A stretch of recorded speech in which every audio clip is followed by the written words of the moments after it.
आज हमारा सब्जेक्ट है brain clot, brain haemorrhage due to stress. कई लोग आज के डेट में, क्योंकि ये वीडियो बहुत ही इंपॉर्टेंट है, अपने जो नियर एंड डियर है, बहुत मैं देख रहा हूँ कि इस महीने में, इस हफ्ते में, इवन आज भी एक केस हुआ है। तो इसको प्रिवेंट करने के लिए अपन क्या कर सकते हैं घर में, ये क्या है ये सिचुएशन, एटलीस्ट हमारे नियर एंड डियर को बचा सकते हैं। ठीक है ना। ये बहुत ही कॉमन हो गया अभी, हर हॉस्पिटल में इसके लिए एक मॉक ड्रिल भी कर रहे हैं, जैसे यशोदा हॉस्पिटल वगैरह में। जैसे ही पेशेंट जाते हैं कि उनको कैसा रिसीव करना, क्या एक्शन करना, क्योंकि हमारे पास टाइम बहुत कम रखता है, 4.5 आवर्स है ये। ठीक है ना। Brain clot, brain haemorrhage, brain stroke direct coma में चले जाता है अगर हम लोग टाइम पे रिस्पॉन्ड नहीं करने से, फिर वो बचना नामुमकिन के बराबर होता है उसका।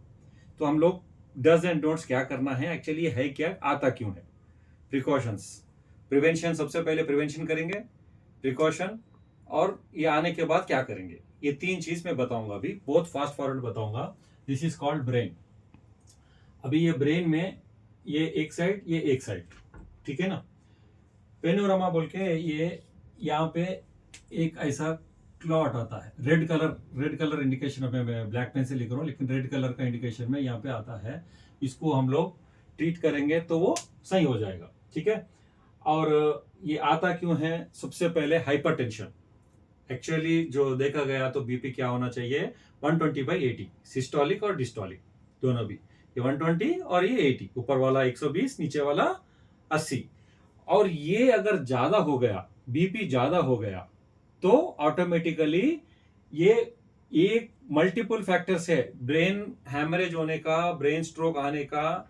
अच्छा, मैं फिर वर्डिंग बोल रहा हूँ, ब्रेन स्ट्रोक बोलते हैं, हार्ट स्ट्रोक नहीं बोलते। कई लोग हार्ट स्ट्रोक बोलते हैं, हार्ट स्ट्रोक नहीं है, हार्ट अटैक होता है, ब्रेन स्ट्रोक होता है, स्ट्रोक, हार्ट अटैक। ठीक है ना, दोनों में डिफरेंस है। ठीक है ना, ब्रेन स्ट्रोक और हार्ट अटैक। ठीक है ना। तो हाइपरटेंशन, अल्कोहल, सिगरेट और सॉल्ट इंटेक ज़्यादा लेना, और स्ट्रेस, मतलब खाली स्ट्रेस से नहीं आएगा, मल्टीपल फैक्टर्स, इसमें एक साथ मल्टीपल फैक्टर्स इन्वॉल्वमेंट हो गया तो आएंगे। तो मैं ऑलरेडी यहाँ पे लिख दिया हूँ, देखो, सॉल्ट, अल्कोहल, सिगरेट, ब्रीथिंग। आपको ऑक्सीजन जो ब्लॉक हो गया तो वहां पे ऑक्सीजन पहुंचेगा नहीं, तो आप कोशिश करना कि ज्यादा ज्यादा ऑक्सीजन उसको दिए। जैसा योगा, स्ट्रेस और any kind of these things, मतलब स्ट्रेस को मिला के ट्रिगर हो सकता है आपके ये brain clot, brain haemorrhage, brain dead, what ever it may, brain को दिक्कत पहुंच सकता है इन चीजों की वजह से। तो हॉस्पिटल जाने के, क्योंकि अभी हॉस्पिटल में हम लेके गए कुछ पेशेंट्स को, 2-2 घंटे, 3-3 घंटे डॉक्टर आ रहा, रुको रुको रुको रुको रुको बोल के बोलते हैं, इतने में उसका गोल्डन टाइम चले जाता है। बाद में लेके जाने के बाद 100 ऑपरेशन करे तो उसमें 95 ऑपरेशन फेल्यूर है, 100% ब्रेन का। इसीलिए वो लोग करते भी नहीं है। ज्यादा स्वेलिंग आ गया और उनको ज्यादा, उनको ये हो गया, तब जाके खोलते हैं, जो वो लिक्विड जो जाता है उसको ये करने के लिए, और नर्स उसका कुछ जाता है तो उसको ऑपरेशन करने के लिए। अदरवाइज ब्रेन का ऑपरेशन अभी मैं देख रहा हूँ कि 99% फेल ही समझो उसको। तो कोशिश करना ये है कि अपन वहां पे जाने के बाद, इवन डॉक्टर भी अगर वो काम नहीं करता है तो अपन जो भी अटेंडेंट रहता है वो सुपरवाइज करना कि डॉक्टर ये कर रहा है। अभी डॉक्टर गलत कर रहा बोल के नहीं बोल सकता हूँ, लेकिन मेरे केसेस में अभी मैं जो देखा हूँ वो केसेस में हुआ है, डॉक्टर की डिले की वजह से पेशेंट एक्सपायर हुआ है। और डॉक्टर की एक वजह से, मतलब अभी हम लोग नियरेस्ट हॉस्पिटल लेके जाते हैं तो नियरेस्ट हॉस्पिटल न्यूरो का होना चाहिए। अगर न्यूरो का नहीं है तो वो डॉक्टर ऑटोमेटिकली दूसरा डॉक्टर के लिए वेट करेगा, और दूसरा डॉक्टर आने का टाइम लगेगा जब तक इसका 4.5 आवर्स गोल्डन टाइम खत्म हो गया। तो जैसे हम हॉस्पिटल जाते हैं तो थ्रोंगिलेसिस करके एक इंजेक्शन है, वो इमीडिएट वो देना है। पहले समझेंगे उसको ब्रेन क्लॉट क्या होता है। ठीक है। अभी ये वन साइड, ये साइड में अगर प्रॉब्लम है तो ये साइड का हाथ और ये साइड का पैर पैरलेस हो जाएगा, फंक्शन नहीं रहेगा। ठीक है। इसको कैसा पहचानना मैं पहले बताता हूँ। ये हाथ अगर नॉर्मल टाइम में भी, सबसे पहले फास्ट, FAST, फास्ट। अगर मेरे बाजू वाले को, मेरे घर वालों को, या फिर कोई मेरे फ्रेंड को ये फास्ट ऑब्जर्व करना है। फास्ट क्या है, फेस, ये जो फेस है ना, ये फेस में आंख उसका फड़फड़ाना, ये थोड़ा सा चिल ऊपर हो जाना, ये टंग उसका बाहर आना, स्पीच ठीक से नहीं आना, यहाँ से जैसा क्रॉस स्टेप होना। ठीक है ना, ये फेस को पहले देखना है। आर्म्स, ये हाथ, हाथ को कैसा देखना है, अगर उसको डाउट है तो दोनों हाथ को ऐसा ऊपर लगाओ बोल के बोलना। ये हाथ ऐसा नीचे आ जाएगा तो समझना इसकी कंट्रोलिंग जा रही है ब्रेन से, ब्रेन उसको कंट्रोल नहीं कर रहा है, ये हाथ उसका अंडर ब्रेन स्ट्रोक में आ गया है, ठीक है ना। और एफ, ये एस क्या है, स्पीच, उसका जो बातचीत है वो क्या बोलते हैं, लड़खड़ाना, ऐसा ऊपर नीचे होना, बात स्पीच उसका ये करना। और ये 3 का time, time is very important, इसको बोलते हैं फास्ट।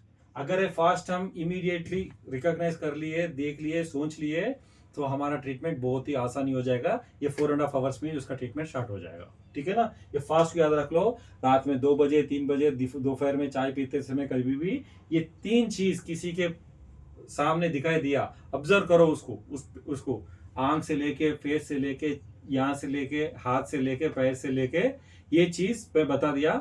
मैं रिपीट कर रहा हूँ और एक बार, FAST, फास्ट। फास्ट का मतलब, F का मतलब फेस, A का मतलब आर्म्स, S का मतलब स्पीच, और ये तीनों को देखने के लिए टाइम। ओके ना, ये फास्ट हो गया ना। अभी हम लोग इसमें ब्रेन स्ट्रोक को 2 तरीके से ट्रीटमेंट हुआ, 2 तरीके से बांटा गया, ठीक है ना। पहला वाला है इस्मेकिक स्ट्रोक। इस्मेकिक स्ट्रोक क्यों आता है, ठीक है ना। इस्मेकिक स्ट्रोक आने का मेन कारण alcohol, cigarette, uncontrol sugar, sugar levels body में अनकंट्रोल रहेगा, ठीक है ना, और बीपी। उसके बाद में आपका XYZ जो भी है, उससे क्या होगा, ये इस्मेकिक स्ट्रोक में क्या होगा, आपका अंदर का जो है ब्लड जो है लीक होते रहेगा, ठीक है, लीक होते रहेगा, होते रहेगा, होते रहेगा। और आपको गोल्डन टाइम है, तुरंत हॉस्पिटल जाने के बाद में डॉक्टर ये चीज को क्या करेगा, MRI निकालेगा, एटलीस्ट CT स्कैन निकालेगा। उस हॉस्पिटल में MRI आने से बहुत अच्छा है, एटलीस्ट CT स्कैन निकलेगा तो मालूम हो गया उसको कौन सा इंजेक्शन देना है, थ्रोम्बोलाइसिस देना है, नहीं तो हमारे पास अभी लेटेस्ट एक टेक्नोलॉजी आया है, लेटेस्ट टेक्नोलॉजी आया है, वो है थ्रोम्बोफ्लेक्टोमी। इस इंजेक्शन का क्या खासियत है, जहां ऐसा गड्ढा टाइप बना है वहां जाके उसको खोल देता है, उसको खोल देता है। और वो जैसे हम बोलते हैं ना, अभी इसको, इसका नाम है, हार्ट में कुछ हो गया तो एंजियोग्राफी करते हैं ना, उसी तरीके से ब्रेन एंजियोग्राफी करेगा। ये ब्रेन एंजियोग्राफी करेगा, एग्जैक्ट पिन पॉइंट को लोकेशन करके ये इंजेक्शन जो है आपको बचाएगा। अदरवाइज थ्रोम्बोलाइसिस तो हमारे को कब से है। ये दोनों इंजेक्शन डॉक्टर दे रहा नहीं दे रहा आपको वहां, क्योंकि डॉक्टर डिले करेगा, उसका क्या जा रहा है, आपको बोलना भाई आप क्या एक्शन ले रहा है, इमीडिएटली आपको मालूम हो गया ब्रेन स्ट्रोक आया है, ठीक है ना। क्योंकि मैं ये जो चीज बता रहा हूँ या मालूम होने से, क्योंकि जो पेशेंट का अटेंडेंट बहुत इंपॉर्टेंट है। हमारे केस में पेशेंट अटेंडेंट उतना जानकारी नहीं था, इसीलिए लाइफ लॉस हो गया है। ऐसे कम से कम मैं बता रहा हूँ तो ये साल में ही, क्योंकि मेरा जो यशोदा हॉस्पिटल के बाजू की मेरा ऑफिस है, तो मैं वहाँ पे देख रहा हूँ कि कहीं लोग इसके चपेटे में आ चुके हैं। तो हम डॉक्टर को ब्लेम नहीं कर सकते, लेकिन जो अटेंडेंट है अपना नियर एंड डियर, जो अपना खोएगा तो उसको तो रहेगा ना, उसको प्रॉब्लम रहेगा ना, पूरी लाइफ लॉन्ग उसको तो जाना पड़ेगा। तो अपने को ये दोनों चीज वो कर रहा नहीं कर रहा, और ये डॉक्टर जाते कि नहीं करेगा, पहले ऑब्जर्व करेगा, MRI लेगा, CT स्कैन लेगा, और उसके हरकत देखेगा, उसके बाद में उस इंजेक्शन को देगा। उस इंजेक्शन को देने का मतलब ये है कि 90% आप क्योर हो गया। अगर आप उसको नहीं देंगे तो क्या होगा, मैं बता रहा हूँ अब। अच्छा चलो, फर्स्ट का बोल दिया ना मैं, इस्मेकिक स्ट्रोक। नेक्स्ट है हैमरेज, ब्रेन हैमरेज, ये सेकंड में आता है। फर्स्ट का तो बोल दिया, ये है। ये हैमरेज क्यों आता है, ड्यू टू स्ट्रेस। भाई ड्यू टू स्ट्रेस बोलते सीधी सी बात है, आज के डेट में बीपी का मतलब, एक बीपी का मैं अलग वीडियो बना देता हूँ, इसमें मैं बीपी को जोड़ देता हूँ। BP is nothing but hypertension. आप लोग घर में अभी अपोलो फार्मेसी में मिल रहा है, एक किट मिल रहा है मेरे ख्याल से 1500 रुपीज में, एक थर्मोमीटर, एक बीपी का मशीन, और एक पल्स ऑक्सीमीटर। ये चीज खरीद के रख लो घर में। आप लोगों को बीपी है नहीं है, डॉक्टर के पास जाते हैं, जाते कि डॉक्टर देखता है इसका हाई जा रहा है, लिख देता है, और वो टैबलेट खाते रहे, एम्लोफिन, वो अगड़म बगड़म। लेकिन आपको बीपी है नहीं है, क्योंकि सबसे लाइफ में सबसे बड़ा डॉक्टर कौन है, आप खुद है, यूर सेल्फ। आप खुद ही सबसे बड़ा डॉक्टर है। तो आप इसको नोटिस कैसा कर सकते हैं, सुबह उठ लिए, बीपी मशीन लगा लिए, चेक कर लिए, 120/80 आया नहीं आया। अगर आपका 130, 140, 150, 160 जा रहा है तो क्यों जा रहा है, नेचुरल तरीके से उसको आप, कई तरीके यूट्यूब मारे तो हाउ टू रिड्यूस बीपी बोलने से कहीं आ जाए। कोई मेथी का दाना भिगाता है, कोई स्ट्रेस को कम करता है, कोई टीवी सीरियल को कम देखता है, कोई योगा करता है, नहीं तो और कुछ अगड़म बगड़म कुछ करता है। सॉल्ट का इंटेक तो करो ही मत, सॉल्ट कितना कम से कम खाए, तो क्योंकि सॉल्ट क्या करता है, स्टिमुलेट करता है आपको, ब्लड को उत्तेजित करता है। तो सॉल्ट बीपी वाले पेशेंट तो खाओ ही मत। सॉल्ट, अल्कोहल, सिगरेट तो मेरे ख्याल से बंद ही कर दो। और ये आजकल बहुत ही बढ़ रहा है। ये कोई भी होटल में जाने से तो सॉल्ट डालता है, और टेस्टिंग सॉल्ट वगैरह ऐसा उल्टा पुल्टा डालता है मसाला, स्पाइसेस वगैरह, उससे आपका ब्लड स्टिमुलेट हो जाता है। इनको अवॉइड करो, खासकर ये बीपी पेशेंट जो भी है। तो ये चीज हाइपरटेंशन वजह से हेमरेज होगा। अभी आपको दो तरीके का बताया, एक इस्मैगिक स्ट्रोक और एक हेमरेज। और ये दोनों से बचाने के लिए आपको क्या करना है, मैं कोई डॉक्टर ये नहीं बोला, लेकिन मैं अपना सेल्फ बोल रहा हूँ। बीपी रिड्यूस करने के लिए सिर्फ ये पिन पॉइंट में एक बूंद ब्लड को निकाल दो, तो बीपी क्या होगा, ऑटोमेटिकली थोड़ा डाइवर्ट होगा, थोड़ा होगा, ये कहीं बुक में लिखा हुआ नहीं है, मैं सेल्फ बोल रहा हूँ आपको। लेकिन आप जाते समय फर्स्ट एड देखो, फर्स्ट एड क्या है, any treatment given to the victim before reaching the hospital. कोई भी घायल व्यक्ति को प्राथमिक उपचार जो दिया जाता है उसे फर्स्ट एड कहते हैं। तो फर्स्ट एड आपको स्टार्टिंग डॉक्टर तक जाने से पहले जो करते हैं दैट इज गोल्डन टाइम। उस पीरियड में आपको क्या करना है क्या नहीं करना है वो मैं बता रहा हूँ। अभी ये फैक्ट के बारे में बताया, ये बताया, और बीपी के बारे में बताया, और अल्कोहल, ये सब चीज देने के लिए बताया। और बीएमए भी आपका ओवर बीएमए रहने से हो जाएगा। और आजकल 30 to 40 के रेंज में आ रहा है, 30 से लेके 40 के एज के बीच में भी आ रहा है। उनका खान पान और उनका लाइफस्टाइल, उनका स्ट्रेस लेवल्स, उनका फिजिकल एक्टिविटीज तो आजकल तो पूरा बहुत जीरो हो गया है। ठीक है, अब होने के बाद अपन कुछ भी नहीं कर सकते। थोड़ा विस्तार से और मैं इसको मैं बताता हूँ आपको। अभी GV20 मतलब गवर्निंग वेसल।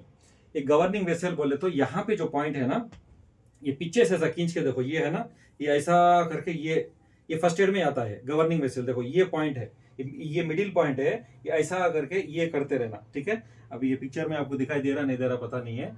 ये गवर्निंग वेसल जो है, इसमें क्या बता रहा है, meridian located at the very top of the head, the apex. Okay, the condition of the chain is, ये फिंगरप्रिंट्स। और इसमें फिजियोथेरेपी में देखेंगे आपको कोई स्ट्रोक या फिर डेजीनेस ऐसा कुछ आएगा तो ये मिडिल पॉइंट में से लेके ऐसा या पीछे लेके आता है। ठीक है ना, मतलब ये तरीके हैं। अब डॉक्टर के पास पहुंचने के बाद वो कितना परसेंटेज में क्लॉट आपका है उसके ऊपर निर्भर करता है हमारा क्लॉट कैसा है। और किसी किसी का बीपी 120, 130, 140, 150 है। आप एक बुक ले लीजिए, सीधा डेली बीपी को चेक कर लीजिए। आज मेरा 120/80 है, हो सकता है कल मेरा ज़्यादा हो, क्योंकि कल में ज़्यादा नींद कम आया होगा और ज़्यादा मैं स्ट्रेस में चला गया होगा। उसको कंट्रोल कर लो। ऐसा एक मंथ का कोई भी डॉक्टर तुम्हारे को बीपी है या नहीं बोल सकता है। कंफर्म बोल रहा हूँ मैं, आप स्वयं बोल सकते हैं। मशीन से चेक करो, कल इतना, परसों इतना, दरसों इतना, एक महीने का रिपोर्ट लेके डॉक्टर के पास जाओ, तब जाके डॉक्टर लिखता है हाँ इज बीपी पेशेंट। तो अच्छा, बीपी पेशेंट है ना, तो पैनिक होके क्या करते हैं ऐसा होने के टाइम पे, अरे बीपी का टैबलेट बोल के, ऑलरेडी उसको हाई बीपी है। ठीक है ना, तो बीपी में दो टैबलेट रहते हैं, एक हाई बीपी का टैबलेट है और एक लो बीपी का टैबलेट। अगर वो अपोजिट में टैबलेट दे दिए तो ट्रीटमेंट करने की जगह उसको और खड्डे में डाल दिया आप, और इतना प्रेशर होगा, आप यकीन मानो, जैसे पानी का पाइप को प्रेशर डालते हैं ना, प्रेशर डाल के मारते हैं ना, चित्रे चित्रे हो जाएंगे ये आपके। जो मैं एक MRI देखा था, अपने का MRI देखा था, ये जो ब्रेन है ना, ये टुकड़े टुकड़े टुकड़े टुकड़े हो गए, ये टुकड़े हो गए।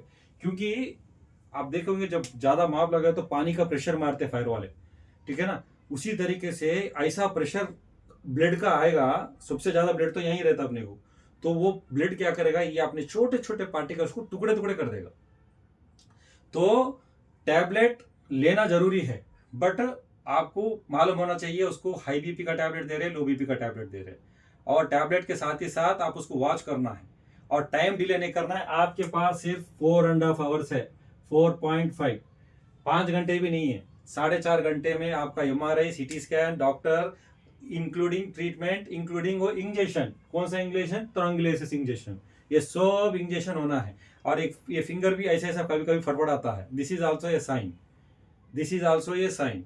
अभी कृपया करके इस वीडियो को सेव कर लो और जितना हो सके इसको अमल करो। मेरे जितने नियर एंड डियर्स हैं उन सबको मैं ये रिक्वेस्ट कर रहा हूँ, इसके ऊपर फोकस करो। जो भी आपके फैमिली में, फ्रेंड्स में, रिलेटिव्स में, यहाँ पे जो आसपास में, अभी क्योंकि डेली डेली बढ़ रहा है ये, यशोदा हॉस्पिटल में देखे गए तो जैसे ही पेशेंट को लेके जाते तो एक सायरन बजता है, एक टीम आ जाती है, वो team immediately without time delay ये सब प्रोसेस करती है। थोड़ा पैसा जाएगा कोई बात नहीं, लेकिन ऐसे हॉस्पिटल्स में देखा हूँ रेस्क्यू बहुत इजीली कर रहे हैं, बहुत अच्छा कर रहे हैं।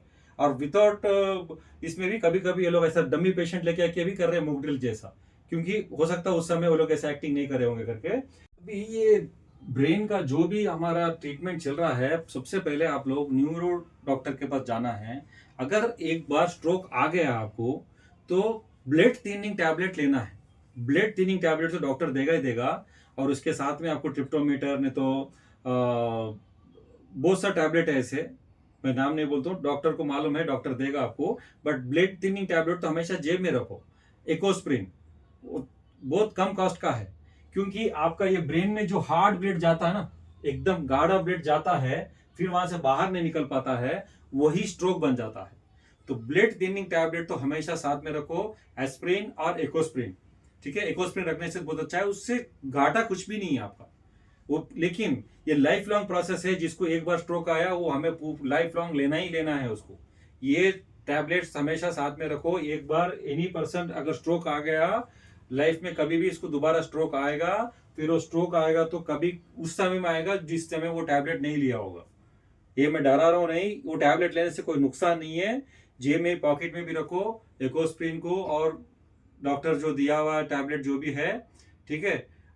जीरोडॉल बोल के टैबलेट आता है, जीरोडॉल तो पेन के लिए है, ज़्यादा हेडेक ऐसा आपको जब ब्लड पंपिंग होता तो बहुत होता है, तो जीरोडॉल भी रखो, उससे भी ज़्यादा नुकसान नहीं है। बट एकोस्प्रिन तो साथ में रखना ही रखना है। अब ट्रिप्टोमीटर तो विदाउट डॉक्टर एडवाइस आपको देगा नहीं, बट ये सब ब्रेन के जो है डॉक्टर से पहुंचने तक आपको ये चीज बचाएगा। एटलीस्ट वो टैबलेट एक मुंह में डाल लो आप, एटलीस्ट वो डालने से जो गोल्डन टाइम है, वो गोल्डन टाइम में थोड़ा तो ब्लड को थिन करेगा। ब्लड थिनिंग टैबलेट आपको जेब में रखना है, और आपको उस वो जो मेडिकेशन डॉक्टर बोला है उसको एटलीस्ट यूटिलाइज करना है। और 90% लोग कुछ ना कुछ ये ट्रीटमेंट करने से बच सकते हैं, एटलीस्ट सर्वाइव तो हो सकते हैं। ऑपरेशन के बाद कई लोग कोमा में रहते हैं, वो लोग बात करने लायक भी नहीं रहते, घर वाले रोते हैं, और उनका कितना स्ट्रेस है, कितना बाधा है। एक अर्निंग मेंबर घर में जाने से, एक घर का कोई भी हो, अर्निंग मेंबर हो ना उनका अर्निंग मेंबर हो, व्हाटएवर इट में भी बहुत दुख लगता है।